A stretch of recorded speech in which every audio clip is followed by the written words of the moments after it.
अमरावती महानगरपालिकेच्या प्रभाग क्रमांक 6 मध्ये स्वच्छतेचा प्रश्न गंभीर बनलाय।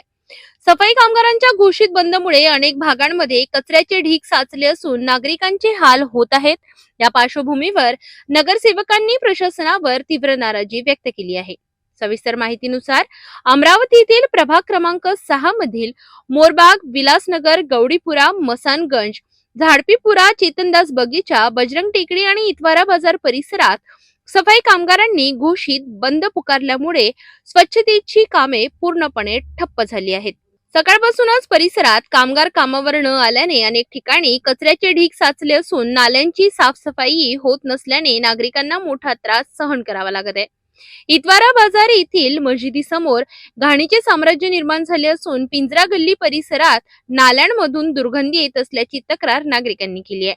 माजी महापौर आणि सध्याचे नगरसेवक संजय नरवणे यांनी महानगरपालिका प्रशासनावर तीव्र नाराजी व्यक्त करत सांगितले की अधिकाऱ्यांचे फोन बंद आहेत आणि प्रत्यक्ष पाहणीसाठीही कोणी येत नाही। नाल्यांचे पाणी घरात शिरत असून किडेमुंग्यांचा त्रास वाढला आहे। स्वच्छतेचा ठेका ज्या कंपनीला देण्यात आला त्या कंपनीकडे आवश्यक साधन सामुग्री नसल्यामुळे काम होत नसल्याचा आरोपही त्यांनी केलाय। ह्या प्रभागाचा नगरसेवक आहे सध्या।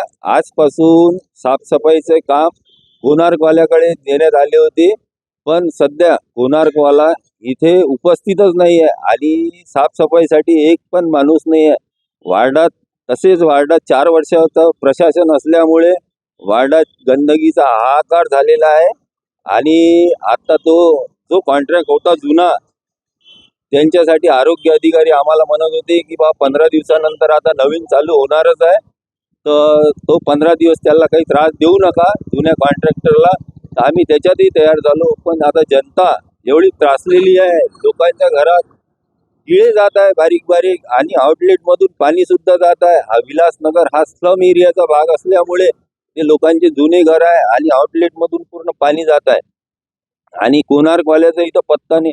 जेव्हा महानगरपालिका कॉन्ट्रॅक्ट देते तेव्हा शहानिशा करून देत असते।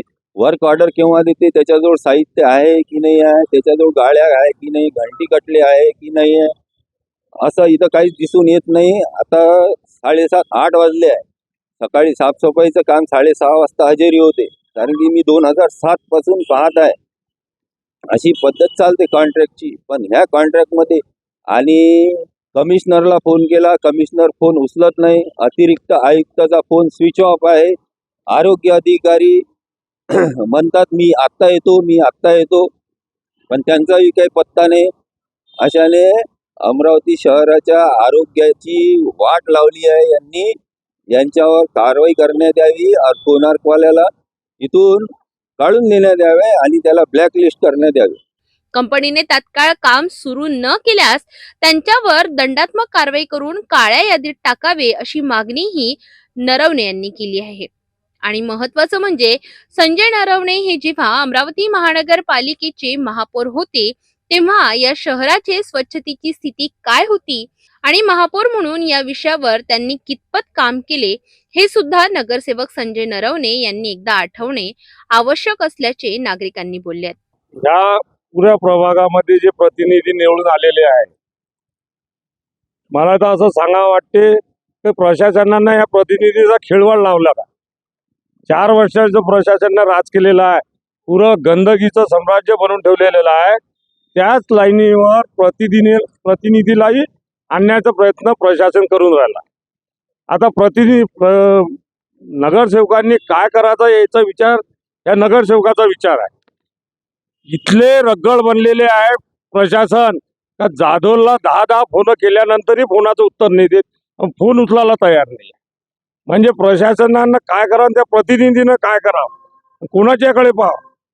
दरम्यान महानगरपालिकेच्या निवडणुकीत या प्रभागातून नगरसेविका म्हणून निवडून आल्यानंतर रेखा पंजाबराव तायवाडे या मात्र घराच्या जबाबदाऱ्या सांभाळत आहेत आणि प्रभागातील जबाबदाऱ्या त्यांचे पती पंजाबराव तायवाडे सांभाळीत असल्याचे पाहायला मिळाले। सफाई कामगारांच्या बंदमुळे परिसरात अस्वच्छता वाढत असून नागरिकांनी महानगरपालिकेने तातडीने लक्ष देऊन स्वच्छतेबाबत योग्य निर्णय घ्यावा अशी मागणी केली आहे। सफाई कामगारांच्या बंदमुळे निर्माण झालेल्या या परिस्थितीकडे महानगरपालिका प्रशासन कधी आणि कसे लक्ष देते हे पाहणे आता महत्त्वाचे ठरणार आहे। गेल्या 12 वर्षापासून आम्ही सर्व कामगार या ठिकाणी काम करत आहोत. तर 14 मार्च कोणार्क कंपनीला ठेका देण्यात आलेला आहे. तर आमची एवढीच मागणी आहे की शहरामध्ये ज्या मजुरांना, सर्व मजुरांना जो काही मोबदला देण्यात येत आहे तोच मोबदला आम्हाला देण्यात यावा. आणि यानंतर जो कामाचा टायमिंग आहे तो पण आम्ही मान्य करू. फक्त आमची एवढीच मागणी आहे की शहरामध्ये जे मजुरी सर्व प्रभागामध्ये ते देण्यात येत आहे तेच मजुरी आम्हाला देण्यात यावी. मध्ये 55 वर्षाचे माणसं काम करत आहे. यायले अगर त्यानं कामावून काढलं यायनं काय करावं? काही आमचे सुपरवायझर आहे, काही आमचे मजूर आहे आणि आम्ही ठेकेदार भेटला नाही आम्हाला अजून. त्याच्यासंग पहिले बोलू आम्ही, त्याच्यानंतर आम्ही आमच्या कामाला समोर प्रोसिजर करू. काय रोज आहे काय नाही हे आम्हाला काहीच माहित नाही अजून सध्या. आमचं म्हणणं आहे आम्हाला रविवारची सुट्टी लागू पाहिजे आणि वर्षाचे वर्ष वाढ पाहिजे पगाराची. कंपनी कॉन्ट्रॅक्ट असल्यामुळे जे सुट्टे सरकारी लागू आहे ते लागू आहे आणि रविवारच्या सुट्ट्या पण लागू आहे. आणि आमचे जे कमी जास्त वयाचे जे लोक आहेत त्यांना पण त्यांनी कामावर लावावे हे आमची विनंती आहे.